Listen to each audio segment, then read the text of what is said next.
Hey guys, আসসালামু আলাইকুম। তোমরা সবাই কেমন আছো? সব ভালো আছো? তো মনে ভালো আছি। তো জান পাখির আজকে আমি রান্না করবো কলই শাক। যেহেতু বাজারে দেখেছি তাই আর সহ্য করতে পারলাম না, তাই নিয়ে চলে আসলাম। তো এখন আমি এটাকে সুন্দর করে বাছবো, মানে একদম আগের থেকে নেবো। তো আমার বাছা শেষ, আমি এটাকে সুন্দর করে ধুয়ে এখন কুচি কুচি কাটবো। তো জান পাখির একটা লাইক, একটা কমেন্টে শেয়ার করে দেবো, অবশ্যই সাবস্ক্রাইব করবা আর জানাইবা যে আমার কলের শাক রান্নাটা কেমন হয়েছে। তো এইভাবে কারা কারা খাও অবশ্যই কমেন্টে জানাইবা। তো আমার কাটা শেষ, এই তো কত সুন্দর করে কুচি কুচি হয়ে গেছে। তো আমি একটা চুলায় এখন ফ্রাই প্যান বসিয়ে দেবো।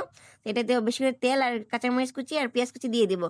আসলে আমাদের নানিরা দেখতে অনেক সুন্দর করে রান্না করে, মানে কি বলবো, এটা হলে ভাত খাওয়া যায়, প্রচুর ভাত। মানে এত মজা এত মজা এই শাকটা যে কি বলবো, মানে বলার কোনো কথাই নেই।